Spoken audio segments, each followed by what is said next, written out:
राध्या ने कैसे अपना प्यार और अपने पति को हासिल किया। एक कहावत है, जीत हमेशा सत्य की होती है। अब क्या होगा निहारिका और दादी का? क्या उनको घर से निकाल दिया जाएगा? ये देखने के लिए बने रहिए मन अति सुंदर सीरियल अपडेट में। शाम का समय था। पूरा घर रोशनी से जगमगा रहा था। ढोल नगाड़ों की आवाज, हंसी खुशी, हर तरफ जश्न का माहौल। मंडप फूलों से सजा हुआ था और वहीं दुल्हन के जोड़े में बैठी थी निहारिका। चेहरे पर मुस्कान, लेकिन आंखों में एक अजीब सी बेचैनी। सामने बैठे थे प्रथम, शांत लेकिन कहीं ना कहीं अंदर से टूटे हुए, क्योंकि उनके दिल में अब भी राध्या की याद जिंदा थी। सबको बताया गया था कि राध्या कहीं चली गई है, उसने खुद इस रिश्ते को छोड़ दिया है, लेकिन ये सच नहीं था। उसी समय शहर की एक पुरानी सुनसान गोदाम में राध्या बंधी हुई थी। हाथ पैर रस्सियों से जकड़े हुए, चेहरे पर चोट के निशान, लेकिन आंखों में अब भी हार न मानने वाली जिद। उसे बार बार निहारिका की बातें याद आ रही थीं। आज के बाद तुम्हारा नाम कोई नहीं लेगा राध्या, क्योंकि आज मैं तुम्हारी जगह लेने जा रही हूं। राध्या ने पूरी ताकत लगाकर रस्सी खोलनी शुरू की। हाथ छिल गए, खून निकल आया, लेकिन आखिरकार एक झटका देकर उसने खुद को आजाद कर लिया।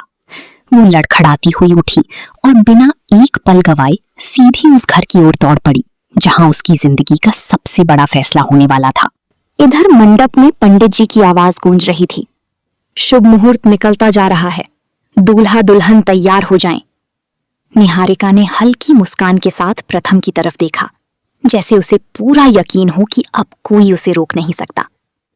तभी दादी धीरे धीरे उसके पास आईं और बहुत धीमे से बोली, आज सब खत्म हो जाएगा और तुम इस घर की बहू बन जाओगी। निहारिका ने उनकी तरफ देखकर एक चालाक मुस्कान दी। उधर राध्या किसी तरह घर के बाहर पहुंच चुकी थी, लेकिन मुख्य दरवाजा बंद था। अंदर जाने का कोई रास्ता नहीं। उसने चारों तरफ देखा और तभी उसकी नजर ऊपर बालकनी पर पड़ी। बिना कुछ सोचे वो दीवार पकड़कर ऊपर चढ़ने लगी। हाथ कांप रहे थे, शरीर थक चुका था, लेकिन दिल में सिर्फ एक ही बात थी, मुझे रोकना होगा ये शादी। वो किसी तरह बालकनी तक पहुंच गई। अंदर से मंत्रों की आवाज और तेज हो रही थी।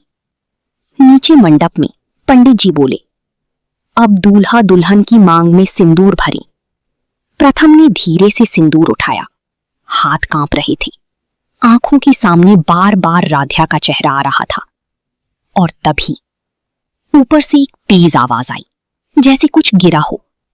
सबने ऊपर देखा और अगली ही पल राध्या बालकनी से फिसलकर सीधी मंडप के बीच आ गिरी। राध्या!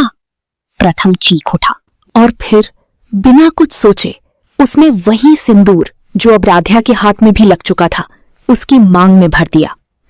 नहीं! निहारिका चीख उठी। मंडप में हलचल मच गई। कोई कुछ समझ नहीं पा रहा था कि ये क्या हो गया। राध्या की मांग में सिंदूर भर चुका था और उसी पल जैसे सब कुछ बदल गया। निहारिका का चेहरा गुस्से से लाल हो गया। उसने जोर से कहा, तुम लोग समझते क्या हो? ये सब इतनी आसानी से खत्म हो जाएगा? सब लोग उसकी तरफ देखने लगे। राध्या ने कांपती आवाज में कहा, सच सामने आ चुका है निहारिका, अब और क्या बाकी है? निहारिका हंस पड़ी, एक ठंडी डरावनी हंसी। तुम्हें लगता है मैं अकेली हूं?